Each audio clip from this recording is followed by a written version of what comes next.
Ada tulisan sujud nggak di situ? Nggak ada. Nggak ada. Nggak ada. Oh, Yesus. Ini berarti Yesus nyuruh. Ini LAI ya? Tuhan. Ini kan LAI. Oke. Ini juga LAI nih. Tahun berapa nih? Tahun 58. Tahun 58, wow. Ini LAI tahun berapa? 74. Lembaga kita Indonesia kan? Baca lagi. Oke, tetapi Yesus berkata kepadanya, ada tertulis, engkau harus menyembah Tuhan Allahmu dan hanya kepada Dia sajalah engkau berbakti. Coba yang ini, ayat 8. Ayat 8. 4, ayat 8. Oh, kenapa bisa berubah kok? Tanya gua, tanya Iya LAI lah. juga. Tapi boleh yang rubah ayat gini kok? Nggak tahu. Yang bikin ini LAI. Nah, Suka-suka mereka lah. Katanya kan ayat Katanya firman Tuhan. Katanya firman Tuhan. Iya, kitab suci kan. Kitab suci. Kok bisa berubah-berubah? Oh. Bisa jadi karena Kristen nggak suka sujud, makanya kata sujudnya dihilangin. Bisa jadi. Atau bisa nggak kemungkinan kalau misalnya itu sebenarnya mungkin orang yang menulis ini LAI di tahun ini kayak dia mengulik tafsirannya lagi dan ini tuh yang benar, ini yang salah gitu. Bisa jadi. Berdasarkan tafsiran. Bisa jadi. Berarti ini salah. Iya. Lu berani bilang salah? Itu dulu ya juga ya. Serba salah. Lu berani bilang itu salah? Enggak, bukan salah. Gua laporin nih. Nah, soalnya ini kan berarti ada salah satu yang salah dong. Iya. Yang salah atau yang ini yang salah. Di sini ada kata sujud, di sini nggak ada. Assalamualaikum warahmatullahi wabarakatuh. Alhamdulillah kita berjumpa kembali di dalam diskusi lintas agama yang membuka cakrawala berpikir kita untuk dapat menemukan kebenaran yang sesungguhnya akan pengabdian kita kepada Sang Maha Pencipta Allah Subhanahu wa Ta'ala yang mengutus para nabi dan rasulnya. Diskusi ini akan disajikan oleh Don Ditan. Ayo kita simak perjalanan diskusinya bersama-sama berikut ini. Bismillahirrahmanirrahim. Nah, soalnya ini kan berarti ada salah satu yang salah dong. Iya. Yang salah atau yang ini yang salah. Di sini ada kata sujud, di sini nggak ada. Harusnya ini kalau dianggap benar perintah Yesus nih. Yesus nyuruh bangsa Israel kalau nyembah Tuhan Allah tuh sujud. Kenapa sekarang lu nggak sujud? Karena nggak ada kata sujud di sini. Betul nggak? Iya ya. Tapi ini hampir semua ayatnya berubah kok. Banyak. Ayatnya. Oh banyak. iya. Banyak. Lihat lagi contoh. Ya boleh satu lagi. Buka imamat di depan. Depan. Oke, makasih loh.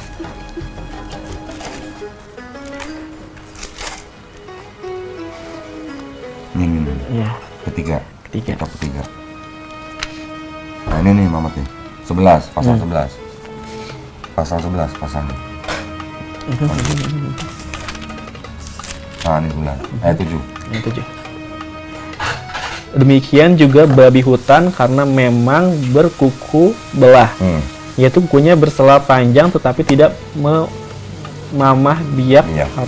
Haram itu bagimu. Haram ya? Haram. Oke. Babi hutan apa babi doang? Babi hutan. Babi hutan. Babi kota haram nggak? Waduh. Babi kota. Iya. Oke. Sekarang baca ini tuh. Harusnya sih haram. Sama imamat pasal 11 ayat 7. Sama kan suratnya?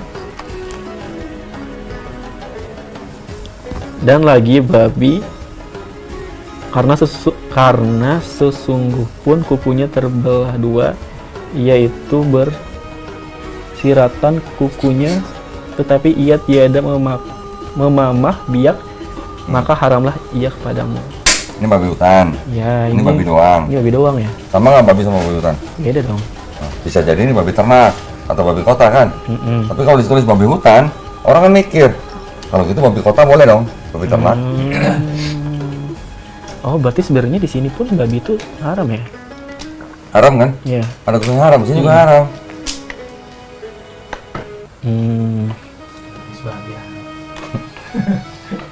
Gimana ya? Enak sih ya?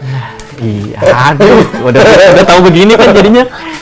Tapi haram ya ternyata ya. Sekarang kalau ini imamat, ini kan adanya di dalam hukum Taurat, di bawah hukum Taurat. Babi haram. Yesus bilang, aku datang bukan membatalkan hukum Taurat. Ya. Berarti Yesus kan nggak boleh makan babi. Ya. Betul. Betul. Paulus bilang hukum Taurat itu udah batal. Nah, ya itu sih yang aku nggak paham kenapa dia bisa berkata kayak gitu. Karena itu buat orang di luar Yahudi. Lalu kan bukan bangsa Israel. Bukan. bahasa Sunda saya.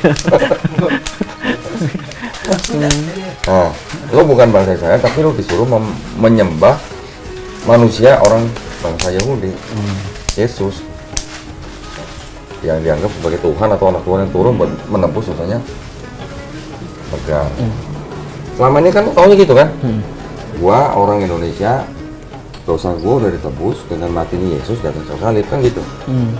Kalau lo dapat kesempatan bisa ngeliat Yesus sebelum disalib, Oke. lo bakal nolong Yesus supaya tidak disalib, Waduh. atau lo bakal nolong tentara Romawi nyalib Yesus? Bentar. Wow, paradoks nih. Kalau misalnya saya nggak nolong, Oh, berarti konsep penebusan dosanya lo nggak ditebus kan? Iya, nggak ditebus Nggak ya. ketebus dong dosanya. Tapi kalau saya Nolong. Kalau nggak nyelamatin nggak bisa Yesus. aduh, saya bakal bantu Romawi. Tega bener ya. Lo tega bener lo. Lo nggak cinta Yesus berarti kalau gitu. Kan Berarti lo egois dong. berarti. enggak, kan saya perspektifnya iya juga sih ya, tapi kan kali itu tebus nanti dosanya gitu kan. Iya, egois nggak kalau? Egois sih. Egois. Hanya demi dosa lo ditebus, lo rela membunuh seorang manusia gitu. Iya ya. Aduh. Padahal Tuhan jijik tuh kalau mengorbankan manusia.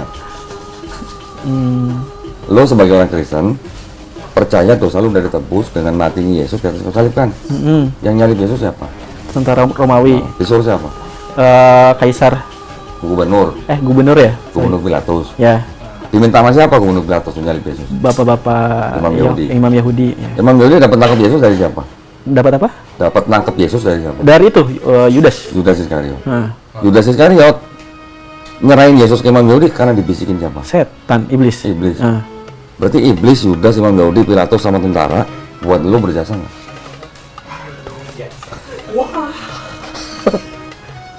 waduh.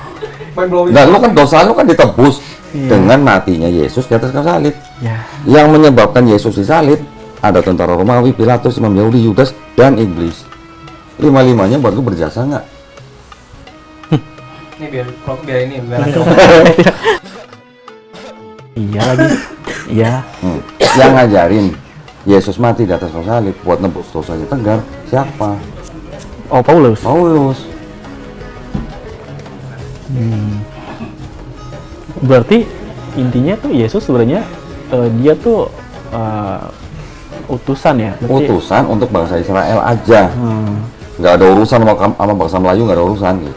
berarti dia pun nggak pernah ngomong kalau misalnya dia datang untuk nebus dosa. Nggak Oh, ada. iya. Kalaupun ada ayat begitu, gue punya buku yang mengkritik teks itu ternyata bukan perkataan Yesus. Oh iya kok. Itu ciptaan pengarang Markus. Hmm. Itu kalau mau belajar lebih dalam lagi nih. Ya tapi ini kita cuma dasar-dasar aja. Kalaupun bener Yesus bilang gua mau mati buat nebus dosa lu, ya sudah, iblis buat lu berjasa nggak? Aduh, iya lagi kok. Bener. Waduh. Lah kan kalau iblis nggak membisiki Yudas, bakal disalib nggak Yesus? Enggak. Nah, berarti iblisnya berjasa nggak buat lu? Tapi kalau misalnya ini ternyata, ini saya coba dari perspektif Iya. dulu kali ya. Iya, coba. Kalau ternyata itu adalah bagian dari rencananya Tuhan gitu. Berarti Bahwa gua iblis ganti, tuh udah membisikkan Yudas segala macam sampai Yesus gua disalib. ganti pertanyaan gua kalau lu bilang bagian dari rencana Tuhan. Kalau begitu, apakah Tuhan atau Bapa itu menggunakan iblis buat nebus dosa lu? Boleh nggak gua nanya gitu? Kalau dia bilang rencana Tuhan, Iya. berarti Tuhan kerja sama iblis itu? Tapi Buat kalau nebus dosa lu? misalnya iblis pun sebenarnya kayak, aduh gimana ya? Kalau misalnya tindakan iblis pun sebenarnya dia di bawah, aduh salah, takut salah. belakang. Ya. Aduh. Iya. Aduh. Pertanyaan pusing gue banget ya.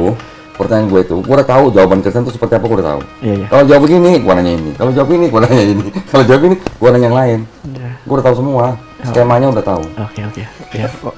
Aku sudah sering debat soalnya.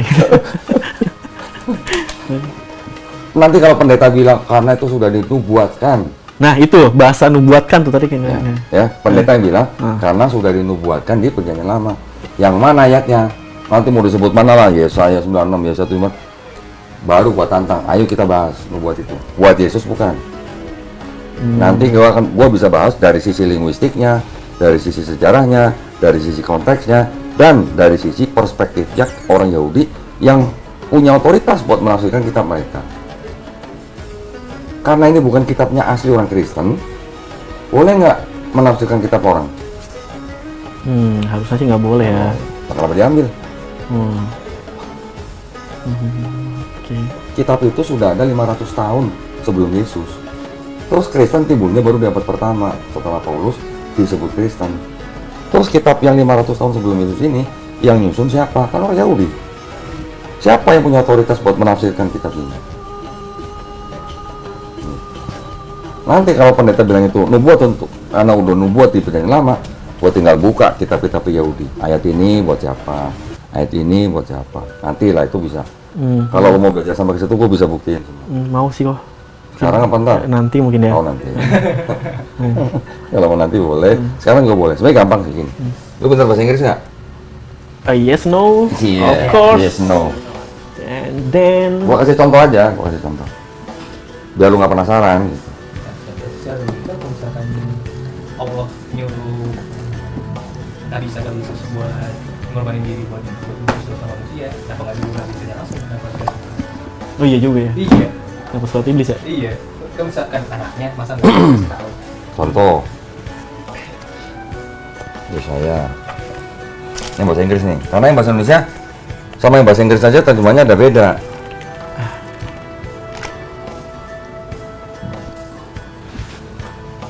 Yesaya 9 ayat 6 ya. Lu baca itu. Ini maaf ya kalau penyebutannya salah. Tunggu. Sambil lu bandingin sama ini.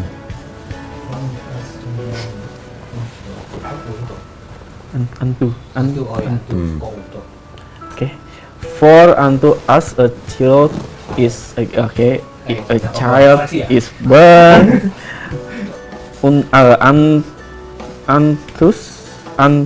Oke, ini baca gimana? Unto us a son is given, and the government will be upon his shoulder, and his name will be called Wonderful, Bentar aja. Counselor, Mighty God, Everlasting Father, Prince of Peace. Terjemahnya ini. Oke.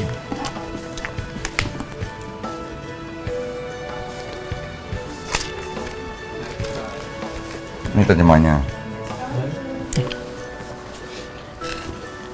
Besar kekuasaannya dan sorry. 5 ya, maaf. Sebab seorang anak telah lahir untuk kita, seorang putra telah diberikan untuk kita. Lambang pemerintahan ada di atas bahunya, dan namanya disebutkan orang penasihat ajaib, Allah yang perkasa, Bapa yang kekal, Raja damai. Sekarang ini kitabnya orang Yahudi nih. Ini bahasa Inggrisnya, terjemahnya begini. Sama nggak bahasa Inggris sama itu? Oh, Nanti dibandingin. coba lihat. Ini masa seru dia. Ya, Seru. Oh. Ya.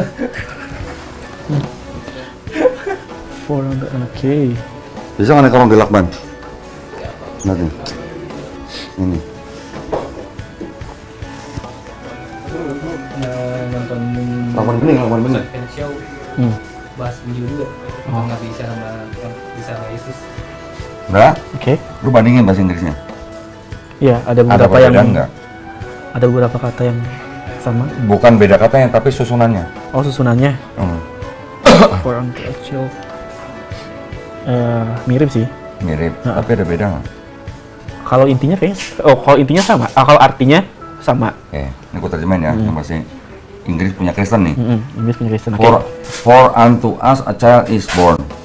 Seorang putra telah lahir untuk kita. Unto us a son is given. Seorang putra telah diberikan kepada kita. And the government will be upon his shoulder. Dan lambang pemerintahan akan ada di atas bahunya. And apa nih? His name. His name. Berarti nama siapa? Nama dia. Nama anak itu kan? Ah. And his name will be called Wonder Advisor, Eternal Father, Almighty God, sama Prince of Peace. Berarti anak itu mau dikasih gelar berapa? 4 kan? Yang berarti ya. Jadi anak yang lahir itu dikasih 4 gelar. ya kan? Tapi kalau yang ini coba baca lagi. And apa nih? For a child has been born to us, karena seorang anak telah lahir untuk kita. A son has been given to us, seorang putra telah diberikan pada kita. Oke. Terus and the dominion will rest on his shoulder. Ini kurang lebih sama. Dan lambang pemerintahan akan diletakkan di atas bahunya. Ada nggak kata-kata and his name? Nah, sini nggak ada. Nggak ada kan? Tiba-tiba ada Wondrous Advisor, Almighty God, Eternal Father, called, ya kan? Called. Menyebut siapa? Called, name, Shar Shalom. Jadi ada 3 gelar Tuhan, Allah Perkasa, Penasihat Ajaib, dan Bapa yang Kekal, menyebut anak itu Raja Damai. Beda nggak? Jadi kalau yang punya Kristen, anak yang lahir itu dikasih 4 gelar. Tapi kalau yang punya Yahudi, 3 gelar Tuhan memberi anak itu dengan 1 gelar. Nggak, soalnya nggak ada his name-nya di sini ya. Iya, karena susunannya 3 gelar itu di depan menyebut anak itu dengan 1 gelar, Shar Shalom atau Raja Damai. Sedangkan anak itu siapa di sini? Ada tulisan itu. God Hezekiah. Raja Hezekiah. Oh, jadi ini tertuju untuk Iya. Hezekiah. Tapi di sini nggak ada Hezekiah. Nggak ada. Itu siapa? Karena orang Kristen menganggap ayat ini nubuat untuk Yesus. Oh, kalau Hezekiah itu siapa? Raja Israel. Ketika Raja Israel yang namanya Hezekiah itu memimpin bangsa Israel, pada masa dialah itu yang paling damai. Makanya dia disebut Raja Damai. Oke. Oh, tapi di Alkitabnya Kristen ini ditujukan untuk Yesus. Begitu kira-kira. Diubah ya berarti. Sekarang gua ngajak pendeta untuk debat sama gua masalah nubuat-nubuat begini, nggak ada yang mau. Nggak ada yang berani. Karena gua pakai dokumen orang Yahudi. Langsung. Tapi gua juga bukan cuman membandingkan sejarah bahasa Inggrisnya doang loh, enggak loh. Gua pretelin satu-satu kata-katanya. Gua pretelin satu-satu. Dan gua pretelin arti daripada setiap kata itu, dan berapa kali digunakan di seluruh Perjanjian Lama, dan apa saja artinya, konsisten apa enggak. Itu. Terus bagaimana perspektifnya Yahudi, bagaimana konteks ayat ini lagi ngomongin apa. Kalau lagi ngomongin konteks, berarti kita harus baca dari ayat yang pertama kan. Ini lagi ngomongin siapa. Sama Kristen, tiba-tiba dicomot, masuk ke dalam Bible Kristen, artinya dirubah. Jadi orang Kristen tinggal ngomong, tuh Yesus sudah dinubuatkan di Perjanjian Lama. Gitu. Padahal itu Hezekiah ya. Padahal untuk Raja Hezekiah. Di sini ada tafsirnya nih. Ini tafsirnya. Ini ada namanya.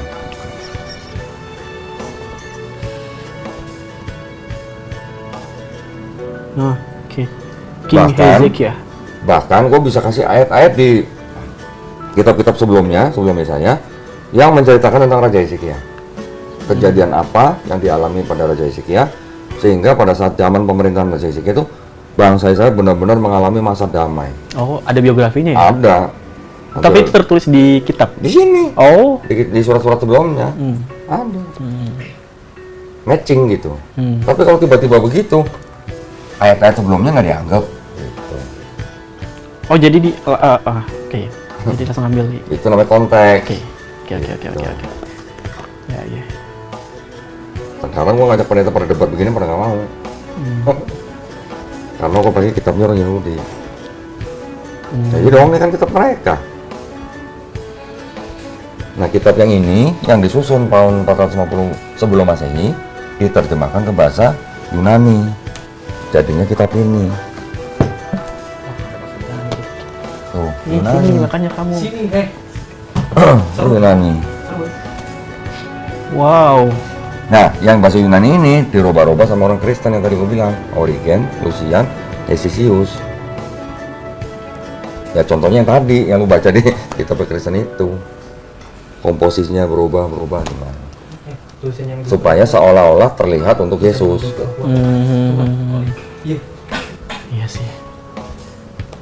Sebenarnya dari yang tadi aku dengar bapak-bapak gereja yang dia menyusun kitab-kitabnya agar sesuai dengan apa yang mereka mau gitu. Itu aja. Dan gue bisa buktikan Gue bisa buktikan, nanti gue bisa tunjukin kata apa yang dirubah di situ. Tinggal gue tunggu pendeta siapa yang berani di tempat gue.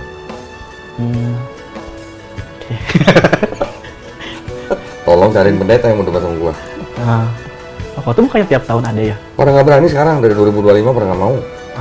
Jadi 2025 misi gue untuk berdebat 2 kali dengan pendeta gagal. Karena? Yang pada nggak mau. Takut. Oh, tapi udah jadwal. Udah kita udah undang. Padahal gue semua yang bayarin loh. Wah. Serius. Hotel gue bayarin, tiket gue bayarin, makan gue bayarin. Pulang gue kasih amplop. Serius.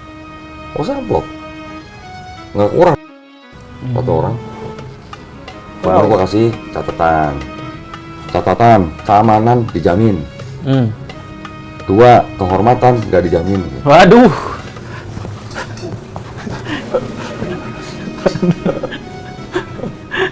Oh iya. Oke, ya. Oh, berarti kok tuh terakhir 2024? 24 terakhir. 25 gue nggak dapet. Ada pendeta satu melatok dari NTT. Dia udah nentuin tanggal 29 Agustus. Oke, gue kirim lah draft perjanjian. Karena gue semua yang bayar, gue harus dapat ini dong. Kepastian dari dia dong, bahwa dia pasti datang. Nanti kalau dia nggak datang, gue udah bayar hotel gimana? Iya, benar. Itu kan? Gue suruh tanda tangan perjanjian. Nggak mau, batal. Mundur, karena nggak boleh sama gereja. Padahal dia sendiri nentuin tanggal 29 Agustus. Tapi kalau pendeta tuh mereka menjelaskan soal Trinitas tuh gimana, Pak? Bapa bukan Yesus, Yesus bukan Roh Kudus bukan Bapa, tapi bukan 3 Tuhan, tapi 1 Tuhan. Paham nggak? Bapa Tuhan, Yesus Tuhan, Roh Kudus Tuhan, tapi bukan 3 Tuhan, tapi 1 Tuhan. Bapa Maha Kuasa, Yesus Maha Kuasa, Roh Kudus Maha Kuasa, tapi bukan 3 Maha Kuasa, tapi 1 Maha Kuasa. Paham nggak? Ini lagi mencerna sih. Sebenarnya ajaran Trinitas itu kan emang selalu diajarkan di gereja-gereja ya. Maksudnya gereja GBI itu pasti selalu diajarkan soal Trinitas. Tapi nggak pernah mempertanyakan sih. Nanti kalau ada yang nanya paling imani saja. Nah, itu dia. Padahal kan sekarang nggak cuma imani. Ada Flash, ada BRI kan. Oh, aduh. Kayaknya baru saya masih mikir yang Trinitas ini Trinitas. Masih mencerna. Tapi oke.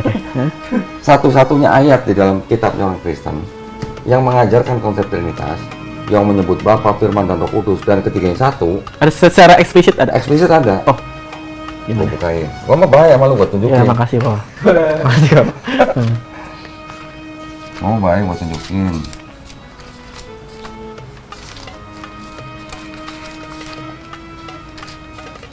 Mana sih?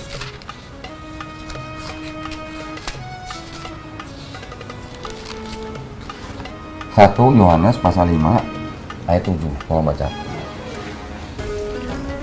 Ayat 7 ya. Sebab ada 3 yang memberi kesaksian di dalam surga, Bapa, Firman, dan Roh Kudus, dan ketiganya adalah 1 dan ada 3 yang memberi kesaksian di bumi. Ya, ini ada kok. Ada kan? Ada nih. Pinggirin dulu ini. Oke. Waduh ya juga. Ini Roh Kudus ini malaikat juga. Kitab suci. bukan. Beda ya? Dia tuh roh. Bentar. rohnya Kitab kayak- suci apa? Katolik. Katolik. Apa nih? Tidak untuk diperdagangkan. Dengan pengantar dari lengkap 2009 dipersembahkan pada Umat Katolik Indonesia. oleh Direktorat Jenderal Bimbingan Masyarakat Katolik, Departemen Agama Republik Indonesia. resmi dong. Resmi. Tolong bisa dikit. Oke, maaf. Lu bandingin sama yang tadi lu baca, sama nggak? Angel, takut rusak. Ya. Lu bandingin sama ini. Yang tadi lu baca. Oke. Sama nggak? Oke. Ayat berapa tadi, Pak? 7. 7 dan 8. Sebab ada 3 yang memberi kesaksian di dalam surga, Bapa, Firman, dan Roh Kudus, dan ketiganya adalah 1. Dan ada 3 yang memberi kesaksian di bumi. Sama nggak? Sama. Ada catatan kaki di bawah nih, tolong bacain. Catatan kaki. Itu. yang Mana? Iya. Oh, ini. 7 dan 8 ya? Ya kan? Oke. Ayat 7 dan 8 di dalam sorga. Di dalam sorga, di bumi. Terus? Bagian ayat ini tidak terdapat dalam naskah-naskah Yunani yang paling tua dan tidak pula dalam terjemahan-terjemahan kuno, bahkan tidak dalam naskah-naskah paling baik dari Vulgata. Bagian ini kiranya aslinya sebuah catatan di pinggir halaman salah satu naskah terjemahan Latin yang kemudian disisipkan ke dalam naskah-naskah oleh penyalin dan akhirnya bahkan disisipkan ke dalam beberapa naskah Yunani. Karenanya bagian ini tidak karenanya bagian ini pasti tidak asli. Pasti Tidak asli. Yang ini ya 78 ini ya? iya. Pasti apa? Tidak asli. Tidak sih, kata lain apa? Tidak asli. Palsu. Gue yang ngomong. Oh, Tidak asli kata lain apa? palsu. Udah. Ini tuh catatan kaki tuh Terhadap ayat ini. aku masih belum ngerti kok. Ayat Maksudnya? ini dulunya catatan di pinggir halaman, terus disisipkan Jadi ayat suci. jadi ayat. Oh, padahal itu cuma catatan kaki tuh kayak note ya mungkin. Iya, catatan di pinggir halaman. Dulu orang nyalin kan ditulis tangan. Ah. Ada catatan kaki di pinggir halaman. Catatan kaki ini jadi ayat.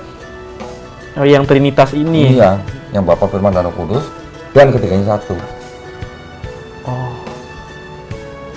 Nah, kok Satu-satunya. bisa jadi maksudnya kok bisa dia masuk ke dalam Nah, itu ayat? tadi disisipkan oleh penyalin. Oh. Oke. Sedih nggak lu?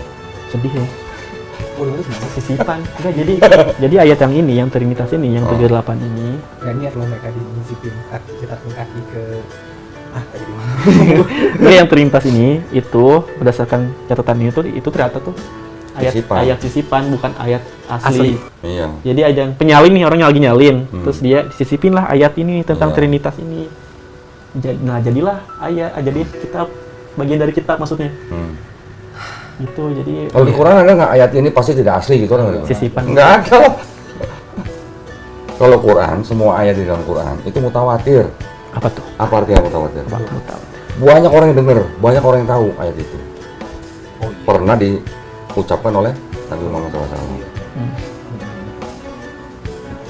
Aduh, kok Waduh, boleh potong nggak ini? boleh. Boleh.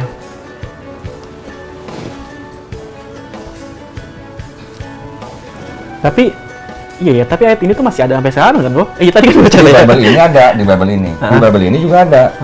Tapi di Bible ini ada nggak? Enggak punya Katolik ya. Iya, Katolik. Ada sisipan. Ini ada Bible. Namanya New International Version. New International Version. Ayat yang Bible. ke-7 tadi, yang ayat 7 dan 8, Heeh. makanya kalau belajar ginian harus pintar bahasa Inggris. Iya benar. Kalau nggak Saya pintar harus bahasa Inggris, kurang luas ilmunya. Bentar ya.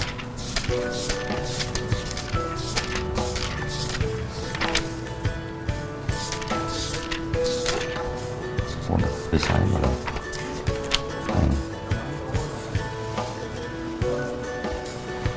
Lu lihat ayat 7-nya. Nah, ambil napasnya biasa aja dong. nggak berat sih. Setelah tahu yang itu. Ayat 7-nya baca. Setelah itu juga. Ini ya. Dibandingin sama yang bahasa Inggris tadi mana? Inggris aja. Berarti yang bahasa Inggris mana? Ah, ini. Baca. Ayat 7 Ayat ya. 7-nya. For there are three that testify. In heaven. Nggak ada in heaven. Nggak ada. Terus apa? The Spirit, the Water, and Ada the nggak Truth. Father, the Word, sama and the Holy Spirit? The Father apa? Father, Bapa, the Word, Firman, and the Holy Spirit, Roh Kudus. And these three are one gitu. Ini bahasa Inggris yang keren. Bandingin sama yang itu. Okay. For three are three who bear witness in heaven. The Father, the Word, and the Holy Spirit. Ada nggak di sini? And these three are Sini ada nggak ayat 7-nya? The Father, the Word, and the Holy Spirit. Nggak ada. Hah? Nggak ada Spirit, the Water. Ada kan? The Water tuh maksudnya gimana? Air, Oh, air, darah, dan roh. Nggak ada kan? Father, Word, Spirit, Holy Spirit nggak ada kan? Ada catatan di sini nih. Kalimat the Father, the Word, and the Holy Spirit, ya, apa katanya? Not found in any Greek manuscript before the 16th century. Tidak ada, tidak terdapat di dalam semua manuskrip Yunani sebelum abad 16. Berarti dia secara langsung mengkritik kita. Iya, Ini dong. iya. Yang ini menerjemahkan dari dokumen-dokumen yang lebih tua. Oh, berarti yang ini yang lebih Lebih tua. lebih tua. Nah, yang ini diterjemahkan dari dokumen yang setelah abad 16. Sebelum abad 16, ayat ini nggak ada.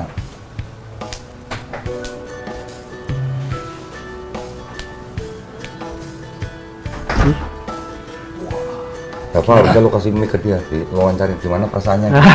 Gimana? Nggak masalahnya ya. Konsep Trinitas itu kayak pondasi utama di umat Kristen. Iya. Nah, Dan ternyata konsep Trinitas yang selama ini, aduh mohon maaf banget ini ya, diimani, ternyata ada catatan kaki dari seorang penyalin. yang blowing nggak? Blowing sih.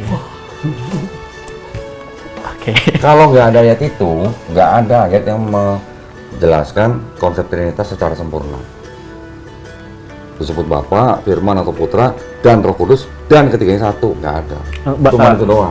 Berarti itu satu ayat itu aja, Pak? Iya. Oh, nggak ada dalam satu Yang kitab, lain nggak ada. Nggak ada. Ada disebutkan Bapa, Putra, dan Roh Kudus, ya kan? Baptislah mereka dalam nama Bapa, Putra, dan Roh Kudus. Tapi nggak disebut ketiganya satu. Tuh. Kalau ini kan sebutkan ketiganya satu. Oke. Saya mau pilih lagi. Aduh. Ini belum termasuk kontradiksi-kontradiksi yang lain ya. Kontradiksi itu banyak. Banyak. Dan yang seperti ini, yang tidak asli seperti ini, di sini banyak. Oh. Oh. Kenapa gue tunjukin yang ini? Karena ini yang dianggap mengajarkan konsep Trinitas. Kalau yang lain tidak bicara Trinitas. Tapi ada juga banyak yang tidak asli. Mau Tapi, foto? oh ya boleh. boleh. Nafsu banget ya? Saya di sini gitu. Ada kode nih. Kayak nonton Nih. film terus plot twistnya, wow, gitu. Nah ya. Ya. Ini ya. Ini garis merah tuh. Jenis ini tidak dapat diusir kecuali dengan berdoa dan berpuasa. Jenis ini tidak dapat diusir kecuali dengan berdoa dan berpuasa. Maksudnya? Ada keterangan. Oh, ayat ini tidak asli dalam. Nah, tidak asli ya. Ya, Ini ada lagi. Ayat ini tidak apa? karena anak manusia datang untuk menyelamatkan yang hilang. Ini katanya. Ayat ini tidak terdapat dalam kebanyakan naskah. Kiranya tidak asli. Kiranya tidak asli. karena anak manusia Ini tidak asli. Nanti yang Banyak ya. dilepas, ada juga. Bahkan nih tidak asli. Ya kan? Bisa. Ayat ini tidak asli. Tetapi dipinjam dari Matius 2. Dipinjam. Hah? Dipinjam, tapi nggak dibalik-balikin.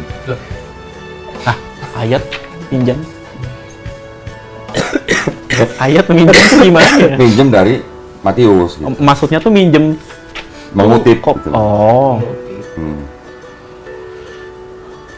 Banyak yang begitu. Bahkan yang surat Paulus pun disisipin. Surat Paulus juga ada disisipin. Di mana ya? Di Roma kalau nggak salah. Ini Roma tuh. Berarti sebenarnya Paulus nggak pernah nulis itu, tapi Iya, disisipin. bukan tulisan Roma. Nah, dari 13 surat yang dianggap tulisan Paulus saja, ternyata yang ditulis sama Paulus itu cuma 7.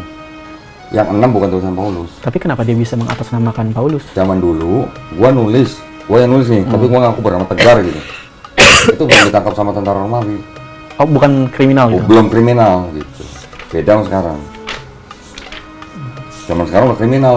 Iyalah. Kita tuntut pengadilan gitu. Zaman dulu belum. Itu yang disebut dengan forgery. Apa tuh? Pemalsuan. Oh. ngaku nabi. Nah, sekarang kan yang jadi yang harus kita pikirin kan udah 4 kitab saduran novel, udah ngutip perjanjian lama yang punya kitab orang lain ternyata juga bukan itu. Udah gitu, kalaupun dianggap ada ajaran Yesus kok berlawanan sama ajaran Paulus. Udah gitu ada ayat yang pasti tidak asli. Jadi gimana perasaannya? Aduh, kaget sih. Plot twist banget. Loh, tapi kalau masih mau tetap percaya nih kitab suci ya monggo. Maksudnya gimana? Kalau Tegar atau orang-orang Kristen mau tetap bilang ini kitab suci, ya silahkan. Enggak. Aku cuma bisa ngasih bukti gitu doang, dokumen gitu. Jadi gua nggak asumsi. Tapi kan kitab suci itu kan harusnya Tidak terjamah oleh Nah. manusia. tidak ada yang berubah, terjaga. Tapi Nah, itu. itu. Ini yang tadi gua bilang nih. Tidak bisa berkata-kata. Ini yang gue bilang tadi, Markus mengutip dari menyadur dari Homer. Ini tuh. Ini kan Homer. Homeric Epics and the Gospel of Mark. Penulis Markus itu menyadur tulisannya Homer dengan cara mimesis. Apa tuh? Mimesis itu mengambil ceritanya, mengganti nama orangnya, mengganti nama tempatnya. Oh, Ya. oke. Ini udah kotannya, ini gue lipet-lipet tuh, yang gue lipet-lipet tuh. Ini gue lipet-lipet ini. Narasi-narasi yang diambil sama penulis Markus. Odyssey, Markus.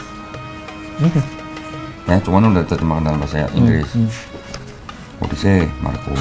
Oh, ini ceritanya Odyssey, ini yang Nah, nulis ini ada di dalam dokumen cerita Odyssey, ini ada di dalam Markus. sorry, kalau tadi Odyssey, itu Odyssey itu Markus. raja ya? Raja Odyssey. Odyssey, Markus. Banyak tuh udah tadi.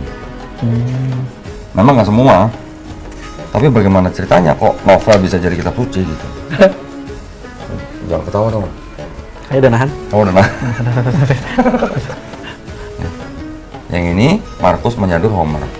Yang ini Yohanes menyadur Euripides. Penulisnya namanya Euripides. Oke, penulisnya namanya Euripides. Ini tuh sadurannya, ya. Gue baru beli buku lagi nih. Apa tuh?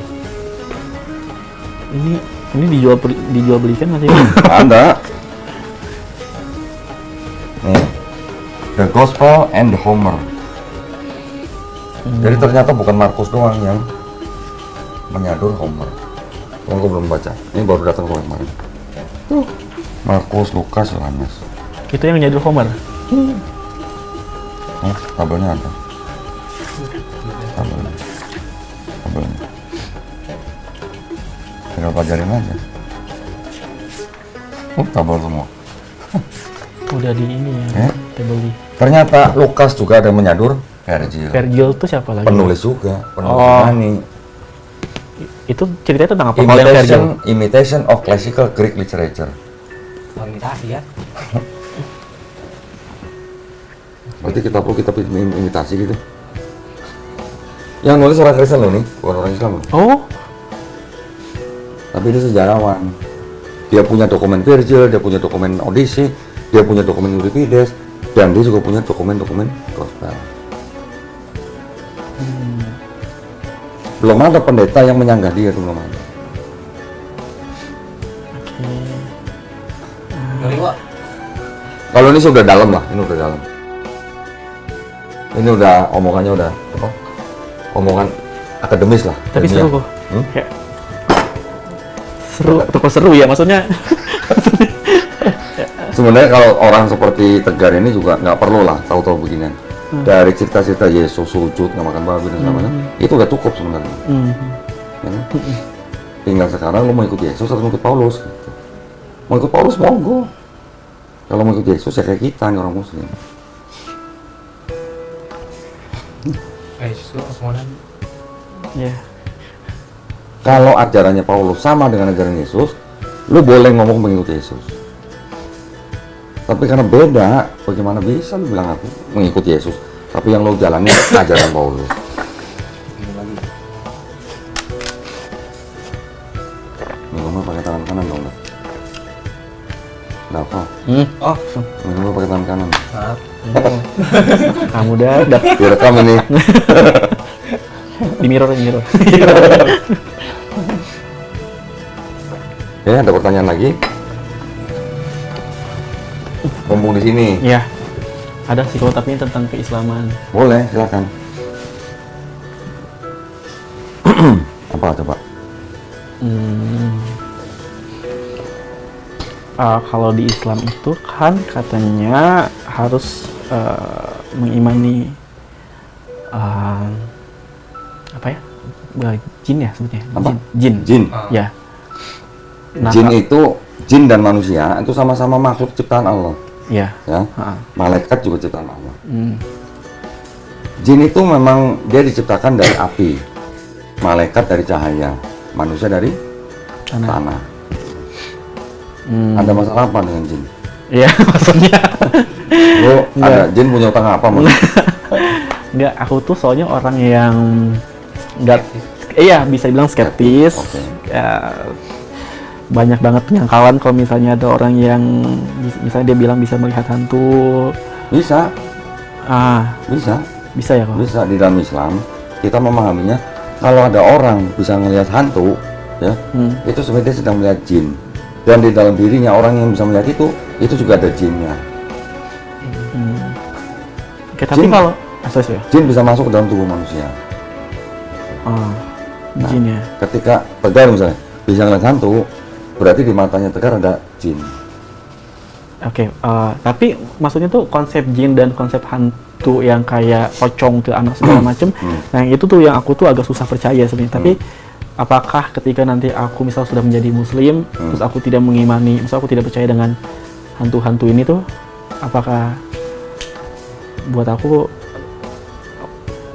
membatalkan keimanan Islam ini? Enggak, jadi dalam Islam kita tahu bahwa Allah SWT sudah menciptakan malaikat, jin dan manusia.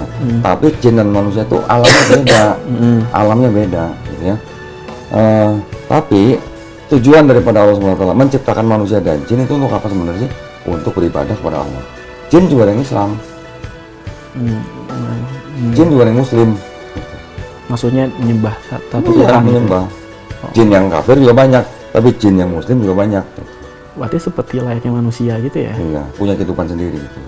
Nah, jin yang bisa menampakkan diri kepada manusia, itu sebenarnya kondisi jin itu sedang lemah-lemahnya, bukan sedang kuat-kuatnya. Jadi makanya manusia nggak perlu Tapi takut. bener yang bentuknya kayak Kalau bentuk-bentuk segala itu macam. hanya itu caranya jin mencari bentuk lah untuk bisa dilihat orang. Tapi orang yang bisa melihat itu berarti di dalam orang itu juga ada jinnya. Oke, paham. Berarti itu bukan kayak manusia yang udah meninggal terus dia masih dengan sosok yang sama Menampakkan. nih. Terus dia menampakkan, bukan ya? Itu jin yang menyamar. Oh. Oke, Pernah nggak begini contoh? Misalnya kita ke dukun, ya kita ke dukun. Kita nanya sama dukun itu tentang saudara kita yang sudah meninggal. Dukun itu bisa nyeritain detail tentang saudara kita yang sudah meninggal, padahal dukun itu nggak kenal dengan saudara kita. Dukun itu tahu dari mana? Dari jin korin yang mendampingi orang itu. Jadi setiap manusia nih, apapun agamanya, pokoknya setiap manusia yang lahir didampingi dengan jin korin. Lu juga ada jin korinnya. Kaget ya. Setiap manusia yang lahir didampingi oleh jin korin sampai manusia itu meninggal. Nah kalau manusia itu meninggal, jin korinnya kan udah kemana-mana nih. Jin ini yang bisa dihubungi sama dukun nih, dipanggil. Gue mau nanya dulu mendampingin orang itu. Dulu orang itu gimana? Jin ini yang ngasih informasi ke dukun itu. Makanya dukun itu bisa tahu gitu. Kalau di Kristen jawabannya gimana? Ada nggak jin korin? Nggak ada. Nggak ada. Nggak ada kan? Nggak ada. Iya nggak ada sih. Oke. Oh, ini? Oke. Tapi kalau misalnya ini masih berhubungan dengan hantu-hantuan ya, Kalau ada orang bisa melihat jin, berarti di dalamnya ada jin. Caranya gimana untuk nilai? Bisa dengan ruqyah. Di ruqyah, jinnya bisa hilang. Oh, orang yang bisa melihat Hantu, itu tuh sebenarnya dia ada jin di ada dalamnya. jinnya di dalam. Cara ngilanginnya gimana? Bisa dengan ruqyah. Ruqyah sendiri atau di ruqyah sama orang. Tapi katanya indigo ya, ini bukannya dia kayak kemampuan khusus, kayak berkah lagi apa ya? Pemberian spesial gitu, bukan ya? Ada jin di dalamnya. Oh, itu ada. Kemarin ada perempuan diskusi sama seperti kita sekarang. Lagi diskusi bisa ngeliat cowok di sono. Aku halus. Oh, yang itu nggak sih Kak Hilda Wilda ya? Nah, setelah bersahadat, seminggu kemudian gue panggilin Ustadz. Ustadz itu ngeruqyah si Wilda. Setelah diruqyah, jangka seminggu, gue tanya lagi, gimana? Masih bisa ngeliat nggak? Enggak kan ya? Udah bisa ngeliat. Jadi jin yang ada di dalam Wilda itu dibunuh sama Ustadz Yunan. Lu bisa ngeliat emang? Enggak. Oh, ya udah. Oh iya lagi. Iya. Tapi kok kalau misalnya kan aku sering juga tuh dengar orang-orang Kristen yang dia tuh mengusir dengan nama Itu permainan jin. oh iya kayak gitu-gitu. Maksudnya nggak cuma di film tapi aku juga dulu pernah ada itu pengusiran setan di rumah. Pembersihan lah maksudnya, pembersihan. Itu pakai nama Sekarang kalau jin yang jahat, ya, yang dipengaruhi setan. Setan itu sifatnya, jin itu makhluknya. Ketika ada jin yang dipengaruhi setan, itu ngapain sih mereka terhadap manusia? Pengen iblis ini pengen manusia itu apa? Pengen manusia tidak menyembah Allah kan?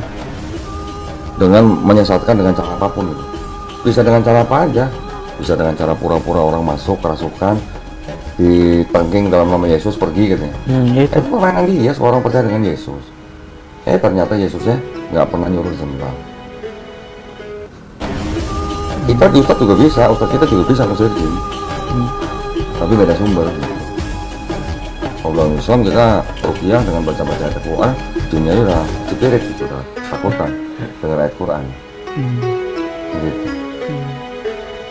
Oh, oke. Ya. baru ya sih masuk akal sih. Gitu. Sekarang ada orang mimpi, ya, ada orang mimpi ketemu Yesus gitu kan. Di dalam Islam kita percaya, roh manusia yang udah meninggal nggak akan kembali lagi. Kalaupun ada orang mimpi melihat orang yang sudah meninggal, itu berarti jin yang menyerupai itu. Tapi dalam Islam kita tahu jin bisa menyerupai apa aja kecuali menyerupai Nabi Muhammad SAW. Oke. Tidak bisa jin menyerupai Nabi Muhammad SAW. Menyerupai Yesus bisa. Oh, ya. Oke. Katanya dia bisa yang pernah ketemu di mimpi.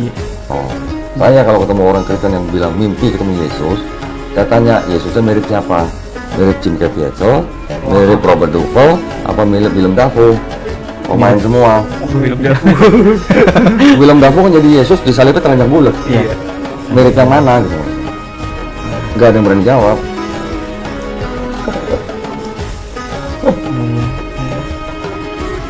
Nggak ada yang berani jawab ketika ditanya begitu. Karena kan itu mimpi. Mimpi itu kan benar-benar sangat subjektif. Oh dia mimpi, kenapa kita harus percaya? Mimpi itu bukan atau tidak bisa dijadikan standar kebenaran. Dan nggak bisa ngasih datanya gitu. Kalau ini kan ada datanya jelas nih. Nggak ada. Kalau dari mimpi kan gimana cara ngasih Iya. datanya? Mimpi kan hanya apa ya, Kak? Dikatakan buah pikiran lah, atau yang apa yang di bawah alam sadar kita keluar pada saat kita tidur. Presentasi. Orang lain mimpi kenapa harus kita yang percaya? Ya walaupun gini, ya mimpi tidak semuanya negatif, tapi kalau orang itu bukan nabi, ya, dan perkataannya tidak bisa dibuktikan dengan benar, ya kita jangan buru-buru percaya. Gitu. Oke. Kalau Dava mimpi, dia bilang malu nih, besok mau bakal jadi orang terkaya di seluruh dunia, percaya nggak? Aminin aja data. Amin. Amin. Dia dapat komisi ya. Amin. Itu maksudnya.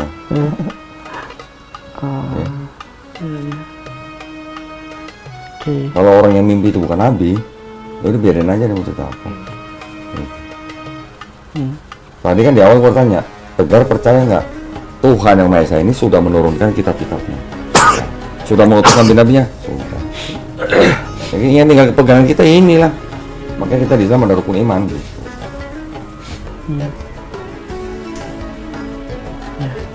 Berarti berarti harus mulai percaya dengan jin ya saya ya. Ya. Itu makhluk ciptaan Tuhan dan alam mereka beda, nggak ada urusan sama kita, nggak usah dipikirin gitu. Makanya dalam Islam kita kalau mau baca Quran disuruh baca apa? Saya tak tahu.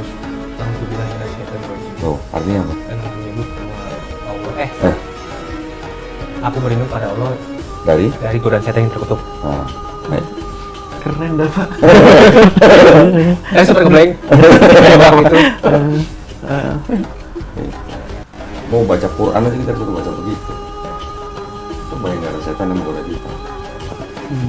Tapi kalau ada setan yang goda, tantang lagi.